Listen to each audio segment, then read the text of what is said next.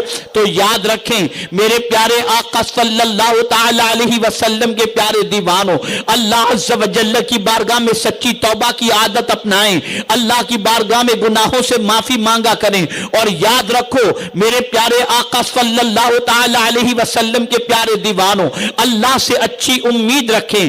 ہم اور آپ اللہ کے بندے ہیں، اللہ اپنے بندوں سے محبت فرماتا ہے۔ اللہ اکبر، طبرانی میں موجود ہے، حضرت معاذ بن جبل رضی اللہ تعالی عنہ سے رسول اعظم صلی اللہ علیہ وسلم نے فرمایا، اے معاذ اگر تم چاہو تو میں بتاؤں؟ عرض کرتے ہیں یا رسول اللہ صلی اللہ علیہ وسلم ضرور ارشاد فرمائیں۔ سرکار صلی اللہ علیہ وسلم نے فرمایا، جانتے ہو معاذ کل بروز قیامت اللہ سب سے پہلے اپنے مومن بندوں سے کیا سوال کرے گا؟ عرض کرتے ہیں حضور بہتر جانتے ہیں، اللہ بہتر جانتا ہے۔ سرکار صلی اللہ علیہ وسلم نے فرمایا، مولا قیامت میں اپنے بندوں سے، مومن بندوں سے پہلا سوال یہ کرے گا، کیا تم میری ملاقات کو پسند کرتے تھے؟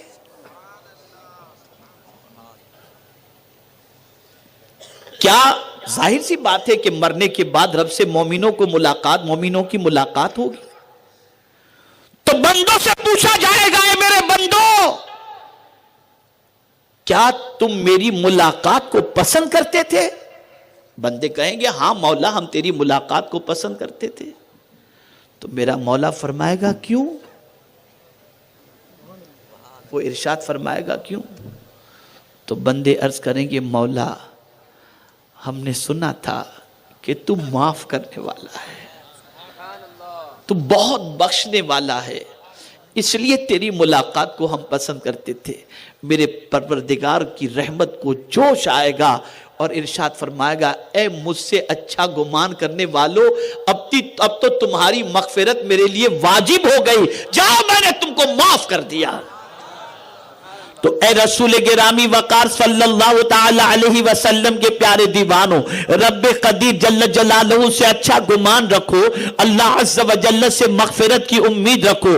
گناہ ہزار ہو چکے ہوں، برائیوں میں زندگی ہزار گزر چکی ہو، لیکن توبہ کا دروازہ کھلا ہے۔ سچے دل سے توبہ کر کے رب سے بھاگو نہیں۔ رب سے بھاگ کر کے کہاں جاؤ گے؟ اس کی بارگاہ سے جب مقرب فرشتہ، اس کی بارگاہ کا وہ فرشتہ جو روح قبض کرنے والا ہے، وقت مقررہ پر آئے گا اور روح قبض کر کے چلا جائے گا، بچ نہیں سکتے اور کوئی بچ نہیں سکتا۔ جب پلٹ کر اس کی بارگاہی میں جانا ہے، اسی کو منہ دکھانا ہے اور اس سے ملاقات ہونی ہے، تو دعا کریں کہ اللہ ملاقات اچھی کرا دے۔ اللہ اکبر۔ پیغمبر رحمت صلی اللہ تعالی علیہ وسلم نے جنت کے حوالے سے اور جہنم کے بچنے کے حوالے سے کتنے عظیم نسخے عطا فرمائے۔ آقا کریم صلی اللہ تعالی علیہ وسلم نے ارشاد فرمایا، اگر کوئی شخص بیمار ہے، مریض ہے، اللہ اکبر، اور مرض کی حالت میں اگر 40 مرتبہ وہ دعا، وہ اسم اعظم جو حضرت یونس علیہ السلام نے پڑھے تھے، اور وہ دعا جو حضرت یونس نے پڑھی تھی، وہ کون سی دعا تھی؟ لا الہ الا انت سبحانک انی کنت من الظالمین۔ تو میرے آقا صلی اللہ علیہ وسلم فرماتے ہیں، سخت بیماری کے عالم کے اندر اگر کوئی شخص 40 مرتبہ اس آیے کریمہ کو پڑھ لے اور اگر اس کی موت واقع ہو جاتی ہے تو اللہ اسے شہادت کا مرتبہ عطا فرماتا ہے، اور اگر اسے شفا نصیب ہو گئی تو اللہ اس کے گناہوں کو معاف فرما دیتا ہے۔